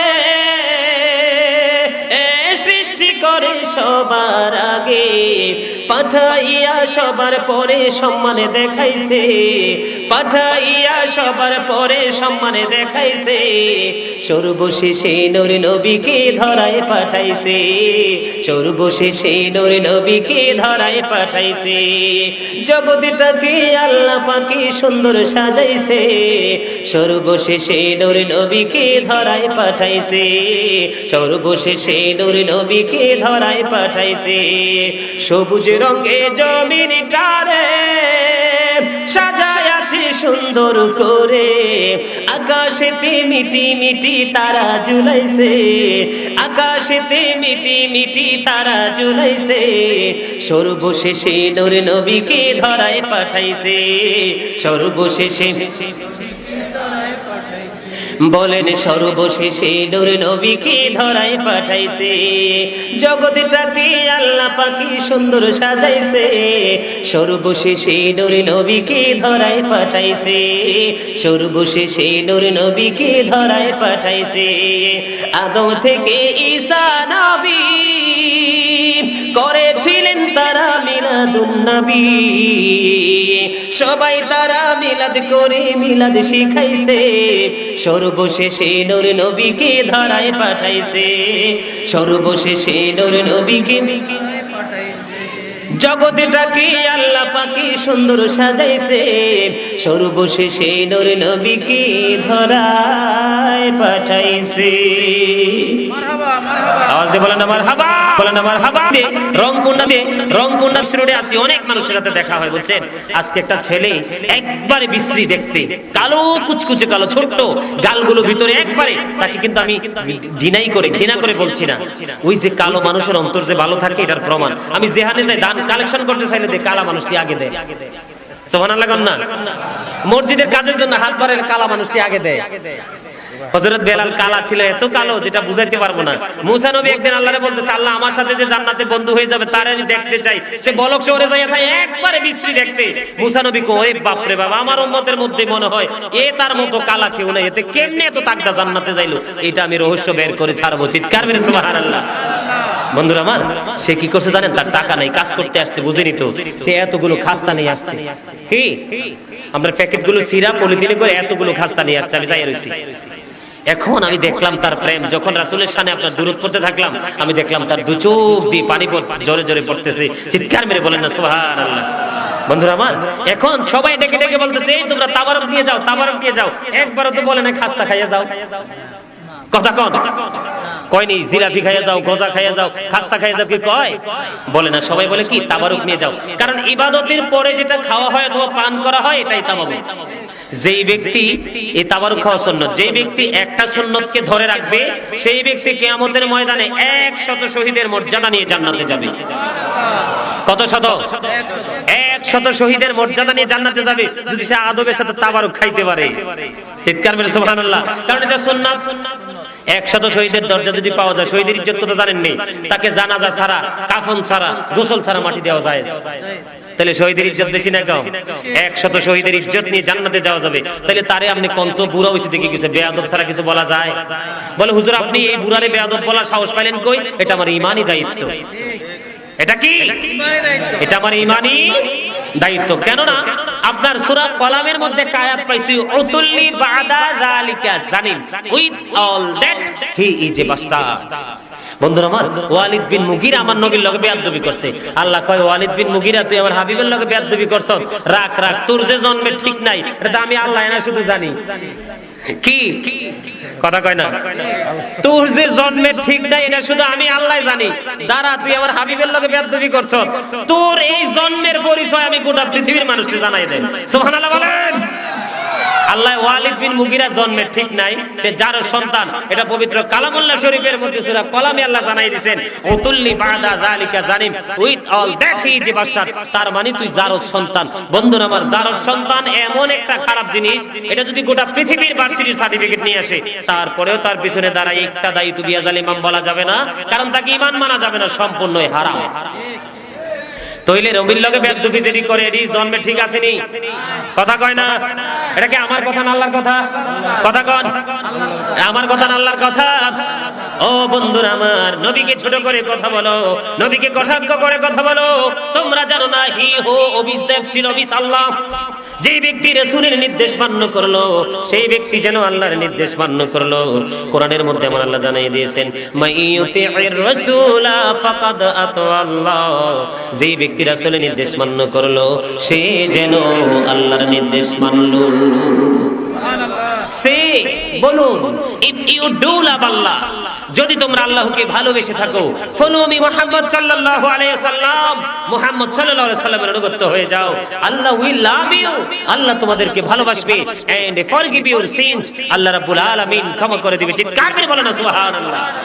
And I Allah sent you not but to the whole of mankind as a giver of cheerful news and as a warner. চিৎকার করে সুবহানাল্লাহ। বন্ধুরা আমার, আল্লাহ রাব্বুল আলামিন আল্লাহর হাবিবকে মানব জাতির নিকট সুখবরদাতা এবং ভয় প্রদর্শক হিসেবে পাঠাইছে। আল্লাহ কোরআনে বলছে, ওয়ামা আরসালনাকা ইল্লা কাফাতাল লিন-নাসি বাশীরাও ওয়া নাযীরা। আমি কি বানাইয়া কইছি না কোরআন দিয়ে কইছি? ইংরেজি কইলে হয়তো কইতে পারে, হুজুর মনে ইউনিভার্সিটিতে পড়ছি ইংরেজি কয়। আল্লাহ কোরআনে কইছে না, হুজুরেরটা বিশ্বাস করন যাইতো না, কারণ চোরেরা আমাদেরকে ধরার জন্য খাপ দিয়ে বইসা থাকে। ঠিক কিনা বলেন? আল্লাহ কোরআনে কইছি নি? আল্লাহ বলছে কিনা? এবার আসেন বন্ধুরা আমার, এটা মেরাজের সাথ কিনা? আমার নবী মেরাজে গেছেনি? তারা সরাসরি দলিল দেয় আমার নবী বলে মাটি। কি নাউজুবিল্লাহ বলেন? ও বন্ধু, আমার নবী না হইলে কোনো কিছু হইতো না। যখন নবী হয় নাই, বন্ধু নবী হয়েছে তার আগে পৃথিবী হয় নাই। ঠিক না বলেন? আমি আরেকটা কথা বলে শেষ করে দিব আপনাদেরকে, আপনারা কি বিরক্ত হইেন না?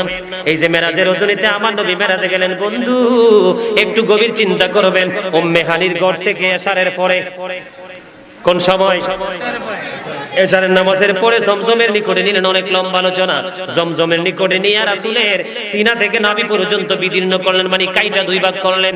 দুই ভাগ করিয়া বন্ধু রাসূলের ভিতর থেকে যা কিছু আছে সবকিছু বের করলেন। বের করে ফেরেশতা জিবরাইল ওনার সঙ্গীরা জমজমের পানির মধ্যে সুন্দর করে ধুইলেন। ধোয়ার পরে মেশকম্বর মিশাইয়া বন্ধু এটাকে আবার সুন্দর করে যে জায়গায় ছিল সে জায়গা ফিটিং করে দিলেন, সেলাই করে দিলেন। আমার নবী বলতেছে, জিবরাইল ফেরেশতারা এই কাজ করতেছে, আমি নবী পরিপূর্ণ সুস্থ সব দেখি। এখন আমার কথা হলো এই জায়গায় রে, এখন আমাদেরকে অপারেশন করতে হলে আগে একটা ইনজেকশন মারে, ঠিক কিনা কর?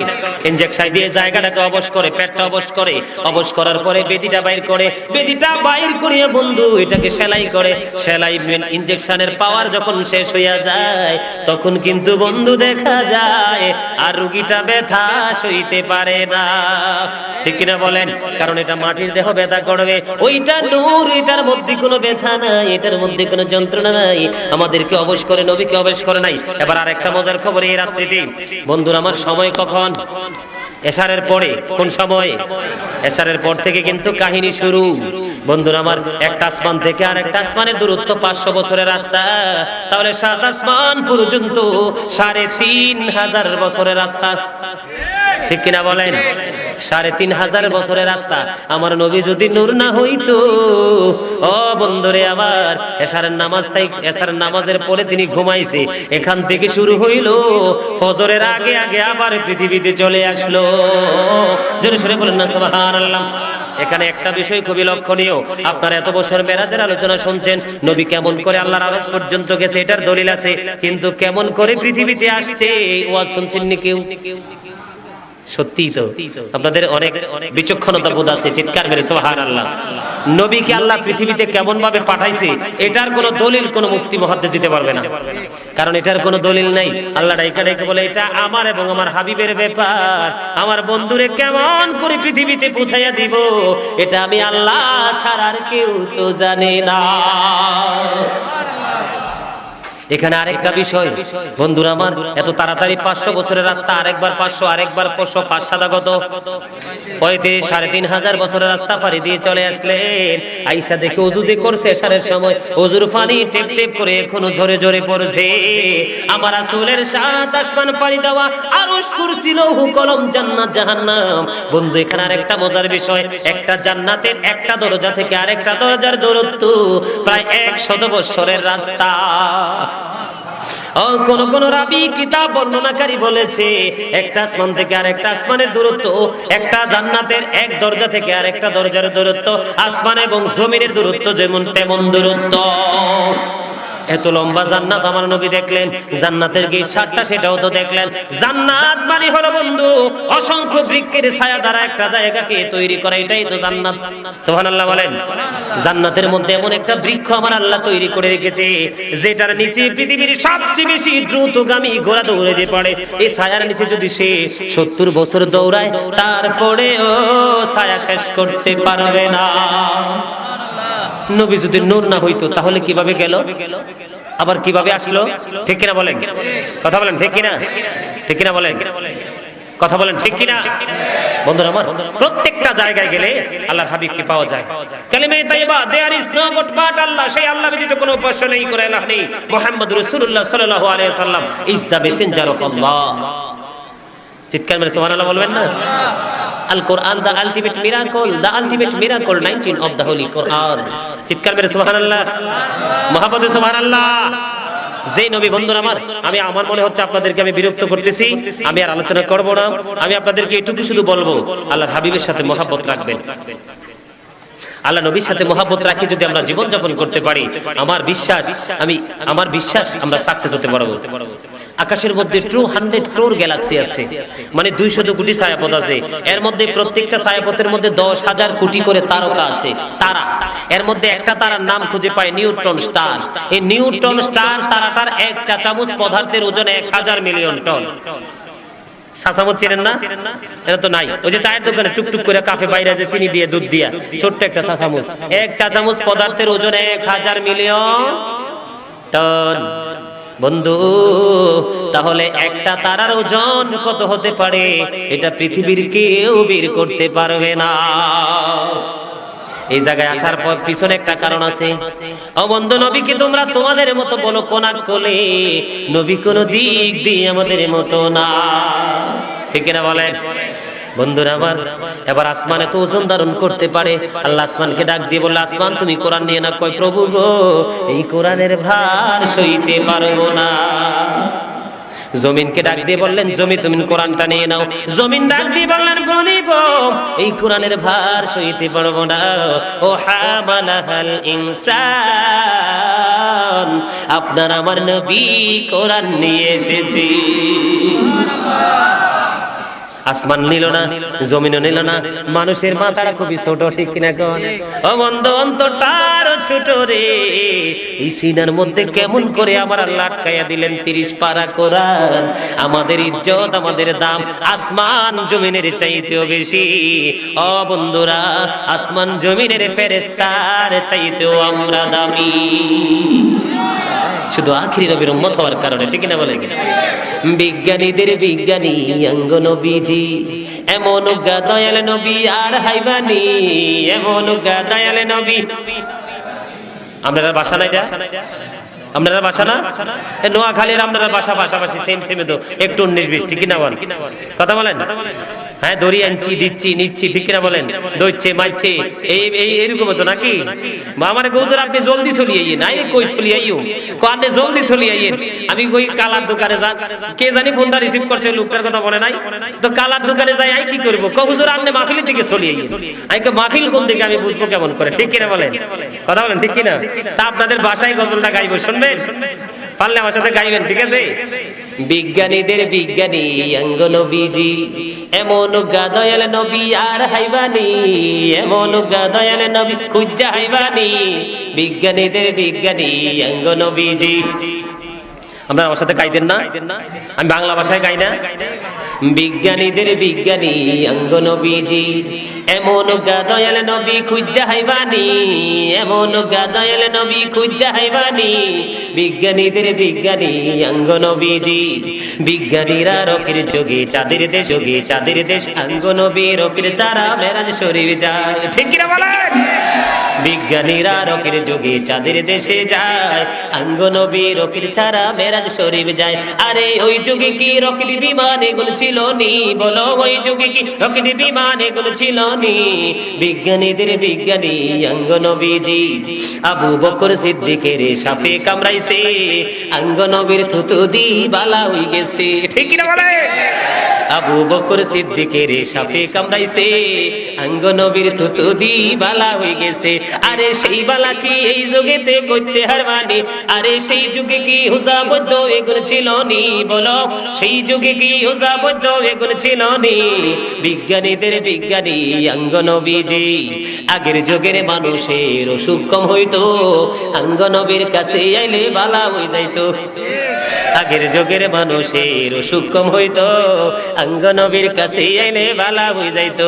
আরে সেই বালা কি এই যুগেতে করতে হারবানি? বলো, সেই বালা কি এই যুগেতে করতে হারবানি? বিজ্ঞানীদের বিজ্ঞানী অঙ্গ নবীজি, মারহাবা। খুব মজা লাগছে না? আমি প্রায় প্রোগ্রামে মদিনাওয়ালার প্রেমিকদেরকে পাইলে গজল গাইতে থাকি। আমি কিন্তু একজন শিল্পী, আমি সুরকার, গীতিকার, আমি কিন্তু নিজে গজল লেখি, সুর দেই, আমি কিন্তু নিজে এগুলো করি। সকলে বলেন না মারহাবা। বন্ধুরা আমার, নবীর কথা মেনে নবীর সাথে ভালোবাসার বন্ধন রেখে চললে আপনি আমি ওলি হতে পারবো। কি হতে পারবো? Behold, জেনে রাখো, verily the friends of Allah have nothing to fear or to regret. আল্লাহর বন্ধুদের কোনো ভয় নেই, তারা দুঃখিত হবে না, or to regret, তারা পরকালেও champion. We are your protection friends in the life of the world and in the hereafter. আমরাই তোমাদের বন্ধু দুনিয়ার জীবনে এবং পরকালের জীবনে। চিৎকার করে সুবহানাল্লাহ। বলে, হুজুর ইংরেজি দি কইছেন, ইংরেজি বেশি পারেন না? বেশি পারি না, অল্প অল্প পারি। এই কথাটা আল্লাহ কোরআনে বলেছেন, আলা ইন্না আউলিয়া আল্লাহি লা খাউফুন আলাইহিম ওয়া লা হুম ইয়াহজানুন। তারপরের আয়াত যেটা বললাম, we are your protection friends in the life of the world and in the hereafter. এটাকে আল্লাহ কোরআনে বলেছেন, নাহনু আউলিয়াউকুম ফিল হায়াতিদ দুনিয়া ওয়া ফিল আখিরাহ। हम लोग आशिक रसूल ईद मिलादुन नबी करते रहेंगे उम्र भर, आए नजदी हबी जलते रहो जलना तुम्हारा काम है। আমার কথা বুঝছেননি? আলেমরা বুঝবে, ঠিক কিনা বলেন? আমি বলতেছি আমরা আশিকে রাসূল সারা জীবন আমরা ঈদ মিলাদুন নবী করে যাব, নবীকে ভালোবাসিয়া। তোমাদের কাজ হলো আমাদেরকে হিংসা করা, ঠিক কিনা বলেন? তোমাদের কাজ হলো জ্বলা। আমরা ঈদ লেখলে তারা জ্বলে, ঠিক কিনা গণ? কয় ঈদ কি তা তোমরা তো জানো না। তোমরা মনে করো রোজার ঈদের দিন মুরগা খাইতে পারো, কুরবানির দিন বড় গরু হতাইতে পারো, এটার নাম ঈদ না। এটা হলো পৃথিবীর একটা ফর্মালিটি মাত্র, ঠিক কিনা বলেন? ও বন্ধু, ঈদের দলিল রয়েছে। আল্লাহ বলেছেন, আমি তোমাদের জন্য পাঠিয়েছি সিরাজুম মুনিরা, উজ্জ্বল প্রদীপ, নূরাম মুবিন, সুস্পষ্ট আলো। এখন বলতে পারেন, হুজুর আলো পেয়ে কি করব? আল্লাহ বলেছেন, ফালিয়াফরাহু, তোমরা আলো পেয়ে আমরা আনন্দ উৎসব করো। এবার মনে মনে চিন্তা করেন, হুজুর আনন্দ উৎসব হইলে আল্লাহ কি দিবা গো? আল্লাহ এবার জানাই দিল, ওয়া খায়রুম মিম্মা ইয়াজমাউন। আল্লাহ জানাই দিল, আমার হাবিবকে পৃথিবীতে পাঠাইছি, তোমরা আমার হাবিবকে পাইয়া যদি খুশি হও, এই খুশিটা তোমার পৃথিবীর সব সম্পদের চাইতে উত্তম হয়ে যায়। পুঁজিভূত সম্পদ, পুঁজি বলতে আপনার ধন দৌলত, টাকা পয়সা, বাড়ি গাড়ি, সোনা গয়না, সব কিছুর চাইতে উত্তম হয়ে যায় রাসূলের আগমনকে কেন্দ্র করে ঈদ করা, ঠিক না বলেন? রবিউল আওয়ালে তোমায় ডাকে সকলে, তুমি ডাকো উম্মতিয়া, উম্মতের কান্ডারি হইয়া বসে থাকি তোমারি আশায় গো নবীজি। রবিউল আওয়ালের আশায় বলেন, বসে থাকি তোমারি আশায় গো নবীজি। রবিউল আওয়ালের আশায় তোমায় সদাই দেখিতে মনে চায় গো নবীজি, তোমায় সদাই দেখিতে মনে চায়। মারহাবা, আটু মোহাম্মদ মারহাবা। তারা যদি আমরা গাইলে আমরা কি ছাড়বো? কথা কন। ওই একটু আগে গাইছিলাম না শেরটা উর্দুতে, এটা আলা হযরত বলেছেন, হাম লোগ আশিকি রাসূল ঈদ মিলাদুন নবী করতে रहेंगे उम्र भर, आए नजदी हबी जलते रहो जलना तुम्हारा काम है। তোমাদের গালির কারণে আমরা রাসূলকে ছাড়বো? আমরা ধ্বংস হব না, তোমরাই ধ্বংস। কারণ জান্নাতের মালিক আমার রাসূল, সবকিছুর মালিক আমার রাসূল। বলে হুজুর কেমনে বললেন? আল্লাহ যদিও মালিক, কিন্তু মালিকানা দিয়ে দিয়েছেন হস্তান্তর করে রাসূলের হাত মোবারকে। চিৎকার মেরে সুবহানাল্লাহ। বন্ধুরা আমার, আমি আর আলোচনা করব না, অনেক সময় আলোচনা করে ফেলেছি, ঠিক কিনা বলেন? 10টায় উঠছিনি, 12টার উপরে বাজে না, ঠিক কিনা? কোন সময়টা কেমনে গেল? আমি ভাবছি না যে আজকে আপনাদের দেন্দা মাইক দিয়ে ওয়াজ করাম। আমি আমার যুবক ভাইদেরকে ডাইকা বলবো, জীবনে যদি আর কোনোদিন ওয়াজ করাও, তাইলে যাচাই বাছাই করে মাইক আনবা। বক্তারে মারতা বসে রয়েছে তোমরা। আজকে আমার জায়গায় অন্য বক্তা হইলে তক্তা হইয়া শুয়ে যাইতো। কথা কান।